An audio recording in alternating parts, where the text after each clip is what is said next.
दोस्तों आखिरकार वो दिन आ ही गया जब मैं आपके साथ अपना घोस्ट एक्सपीरियंस शेयर करूंगा, जो कि मेरे और मेरे स्कूल फ्रेंड्स के साथ हुआ था जब हम एक स्कूल ट्रिप पर गए थे। दोस्तों वैसे तो मेरा कोई प्लान नहीं था ये वीडियो डालने का, और ये सब सिर्फ आपकी वजह से ही हो पाया क्योंकि आपने मेरा लाइक एम कंप्लीट कर दिया था।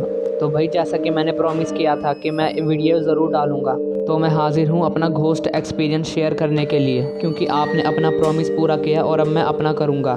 सो ईयरफोन्स लगा लो और रिलैक्स होकर बैठ जाओ, क्योंकि अब मैं शेयर करने वाला हूँ अपना ghost experience. So enjoy the video.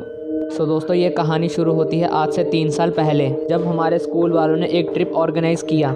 ये ट्रिप 2 दिन और 3 रातों का होने वाला था और हमसे 3000 पर स्टूडेंट चार्ज किया गया, मतलब कि हर बच्चा 3000 रुपये देगा। पहले तो हमें ये थोड़ा कॉस्टली लगा, जिसके वजह से हमारा प्लान नहीं बना जाने का, और वैसे भी मेरे पेरेंट्स मुझे कहीं भेजते नहीं थे, और 3000 रुपये का नाम सुनकर तो वो बिल्कुल भी नहीं भेजते। पर पता नहीं कैसे उन्होंने इस ट्रिप के लिए मुझे हाँ कर दिया।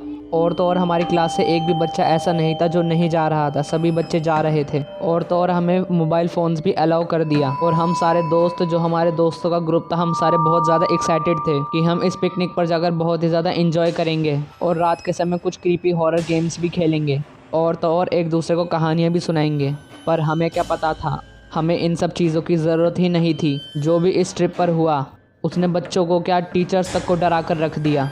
हमें रात को 8 बजे निकलना था, और जिस जगह हमें जाना था वो जगह काफ़ी दूर थी, इसलिए हम रात का सफ़र तय करके सुबह वहां पहुंचते। और ख़ासकर मैं तो बहुत ही ज़्यादा एक्साइटेड था, क्योंकि मैं पहली बार किसी ट्रिप पर जा रहा था। टीचर्स के कहने पर सभी बच्चे बस में बैठ गए, और जो मेरा और मेरे दोस्तों का ग्रुप था, हम सब ने पीछे वाली सीट पर कब्जा किया था, जहाँ पर पीछे एक ट्रांसपेरेंट विंडो लगी हुई थी, जहाँ से बस के बाहर तक भी हम आराम से देख सकते थे। और इस ट्रिप में खासकर इसी विंडो ने हमें सबसे ज़्यादा डराया है। रात के करीब 11:30 पौने 12 बज रहे थे जब हमारी बस एक हॉन्टेड हाईवे से गुजरी। हॉन्टेड मतलब वो हाईवे दिखने में बहुत ही ज़्यादा डरावना था। बीच में एक स्ट्रेट रोड जा रही थी और आसपास पूरा जंगल का इलाका था, और काफ़ी देर तक हमारी बस इस रोड पर चलती ही रही। ये सच में बहुत ही लंबा रोड था। पर रात के 12:30 बजे हमारी बस के सामने एक ब्लैक कलर की शैडो सी आ गई, जो हमें आगे जाने नहीं दे रही थी। हमें लगा कि वो कोई इंसान होगा, पर ड्राइवर के बार बार हॉर्न बजाने पर भी वो नहीं हट रहा था। फिर हमारे ड्राइवर और एक सर ने जब नीचे उतर कर देखा, तब वो वहाँ पर नहीं था,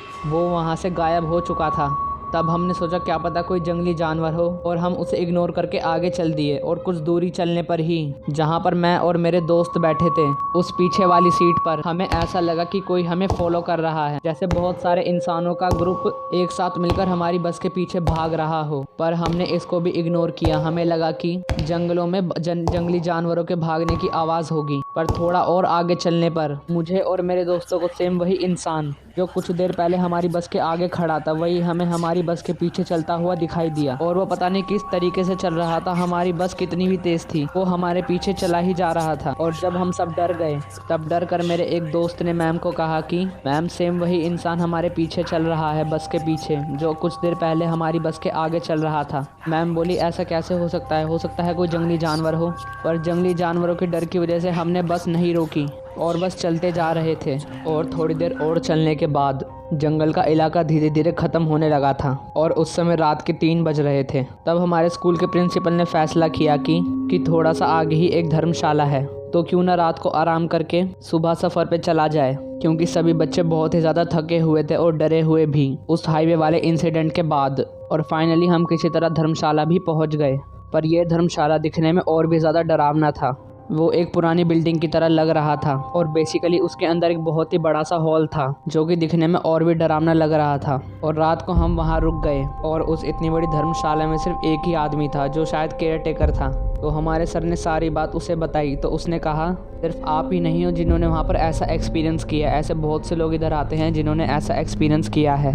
पर फिर भी रात ज़्यादा हो रही थी, हमने सोचा कि 1-2 घंटे आराम करके फिर सफ़र करेंगे। पर रात को हमारी बस आँख ही लगी थी कि तभी उस धर्मशाला का दरवाज़ा अपने आप ही खुलने और बंद होने लगा। सबको लगा कि ऐसा हो सकता है कि ये सब हवा की वजह से हो रहा हो। तब मैम ने हमारे ग्रुप के एक बच्चे से कहा कि जाकर दरवाज़ा बंद कर दो। और जैसे ही उसने जब दरवाज़ा बंद करने के लिए उठा, तो एकदम से बहुत ही ज़ोर ज़ोर से चिल्लाने लगा मैम मैम, और उसके शोर से सब बच्चों की आँख खुल गई। और उसका ये कहना था कि उसने वही औरत को देखा जो हमारी बस के सामने खड़ी थी। और इतना कहने के बाद उसे चक्कर आने लगे। कहने को तो हम गर्मियों में इस ट्रिप पर गए थे, पर वहाँ का मौसम अचानक से बहुत ही ज़्यादा ठंडा हो गया था, maybe due to spirit. पर फिर भी किसी तरह हमने उस धर्मशाला में रात काट ली और सुबह दोबारा अपनी ट्रिप के लिए निकल दिए। पर हमें क्या पता था, इस ट्रिप पर आगे चलना एक बहुत ही बड़ी बेवकूफ़ी थी। और अभी जो आपने सुना ये तो कुछ भी नहीं था। जो हमारे साथ वहाँ से आते वक्त हुआ वो और भी ज़्यादा स्पाइन चिलिंग था, और उसके बारे में मैं आपको बताऊंगा पार्ट 2 में।